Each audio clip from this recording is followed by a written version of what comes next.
One of the most critical things you need to do before you move abroad and pack up your life and leave the US is do a scouting trip. What is a scouting trip? A scouting trip is visiting that country for a significant period of time before you plan your move abroad. 90 days is the magic number. Why 90 days? Well, studies have shown, experts have analyzed and said 90 days is a critical time period to figure out and have enough information and data to know if something is or is not a good fit. If you think about in terms of employment, many jobs rely on the 90-day probation period, which gives the employer enough time to see if the applicant is suitable. Does the person work well with others? Is the person chronically late?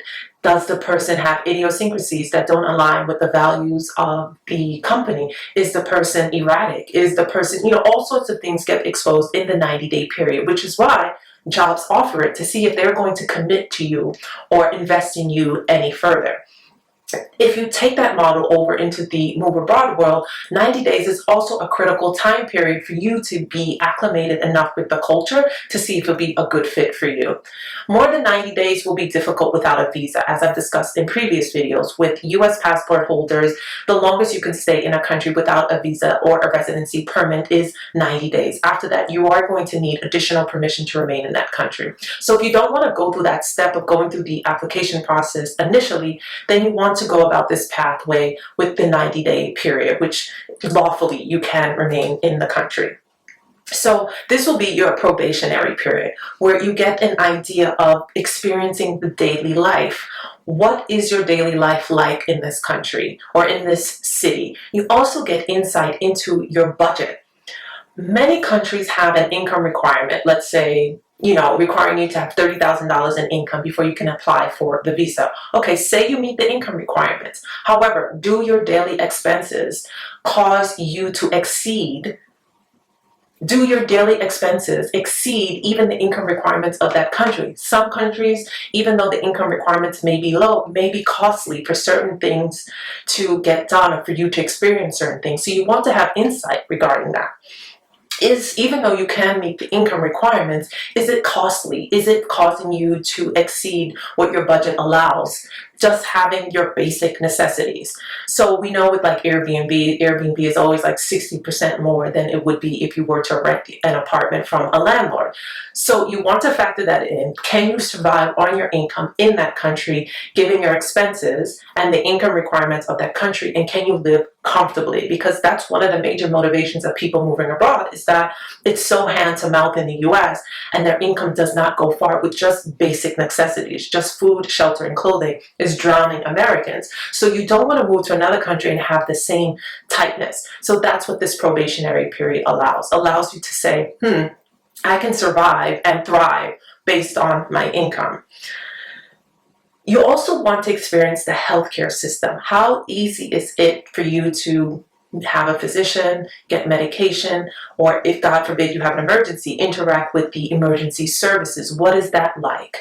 I would even go the next step with scheduling an appointment with the primary physician, getting your blood work, so you really have insight as to what the healthcare system is. Is there a lot of administrative hurdles like it is in the US? Is there long periods of wait time, even if you're paying out of pocket? So you want to have as much clarity regarding the healthcare system, and no better way to get that by scheduling appointment with physicians and meeting with pharmacists to see what it would be like if you had a healthcare emergency. So book an appointment with the doctor, even a specialist. See what it's like to get your medication. Visit the local emergency room to see what it's like. What are the wait times? Interview people, speak to them. The next thing you want to be thinking about are weather conditions. I think this is often overlooked. People just think, oh, I like the sun, I like tropical environments. But there are other things you need to be thinking about. I have a colleague who recently relocated to Wales, maybe earlier this year, and she left New York to go to Wales.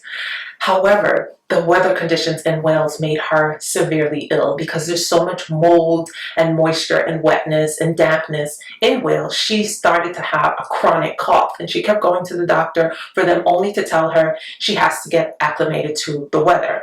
But this is impacting her quality of life because she's severely ill. So you want to be mindful of that. What are the weather conditions like in the country you're immigrating to? So you have the example with Wales, but there's also rainy season in many tropical countries. countries. What does rainy season entail? Does this impact you? Is internet down during the rainy season? Are there power outages because of the rainy season? So is this going to impede your quality of life or your access to certain things? So you want to know firsthand, like in the Caribbean, when it's rainy season, you can't leave your house. Like you're stuck where you are for many periods of time. Like, like in Colombia, for instance, or in Costa Rica, when it's rainy season, it is downpour. It's torrential waters, floods in the street for periods of time. Could go on for days, could go on for weeks, and it could rain for a month straight. Can you adjust to that? That along with, does this impact the infrastructure? Will that impact the internet? Will that impact the Wi-Fi? Do you work remotely and rely on the internet and Wi-Fi? So that is what you want to factor in as well. You also want to have an idea of the cultural institutions, religious institution that you may need to make you acclimated to the country. Do you want to visit a church or a mosque frequently? Is that available in your new country? Also, you want to look at religious tolerance. Is there a history of religious or racial intolerance? You also want to look at social stability as well as governmental stability. Has there been a recent coup d'etat in the last few decades? What does that look like? Recent coup d'etats, insurrections, can lend information into the stability of the government, also the trust in the people of their government. That's also a factor. When was the last time there was a conflict? You see with El Salvador, for example, the recent President Bukele has cleaned up the country dramatically, turning it into a touristic haven. But for many El Salvadorians living in the US, they still have, even though they're really happy with what he has done with the country, there's still reticence into when his term is up, is the country going to go back to what it was before? Are there things in place to ensure the safety and the longevity of what he has built out of the country? So you want to pay attention to that. You could contrast that with Costa Rica. Costa Rica dismantled its military, I believe, in the 1920s, and diverted the funds that were earmarked for the military to now be poured into education, which is why Costa Rica is one of the most literate countries in the Caribbean. So Costa Rica has heavily invested in education and healthcare over the last 100 years, which is why it has such robust healthcare as well as education, and that also impacts the people and the socialization of the people as well. So you want to have that at the forefront. When you're looking at the country, when was the last conflict? Was it in the last 100 years? How has the country mobilized and moved away from that conflict? What is it the country instituted to improve the daily lives of its people? You also want to look at currency fluctuations. I'm going to do a more in-depth video regarding this, but there's certain countries that have significant currency fluctuations, which will impact the US dollar. So what you've got for 100 US dollars can change dramatically over the course of 1 week, perhaps. Ghana being one of those countries, as well as Thailand. So if this is going to impact your savings, or cause you to diminish your savings relatively quickly, you want to know this ahead of time. I'm going to do another in-depth video regarding this. These are the important things that you want to do when you're scouting a country. To know more about what you need to be planning for if you want to move abroad, I do have a course. It's titled Globally Abroad, an Attorney's Blueprint for Moving Overseas, where we iron out the plan of what you need to be thinking about before you take the leap of moving abroad. We go through visa process, we go through healthcare, we go through your banking report, your banking requirements, what you need to be reporting to the IRS. It's a really in-depth course so that you know what you need to be thinking about and that you're not guessing your next move. So many people move abroad and have to return to the US because of lack of preparation, lack of planning, as we discussed in this video. And scouting a country is a really critical step that you don't want to overlook.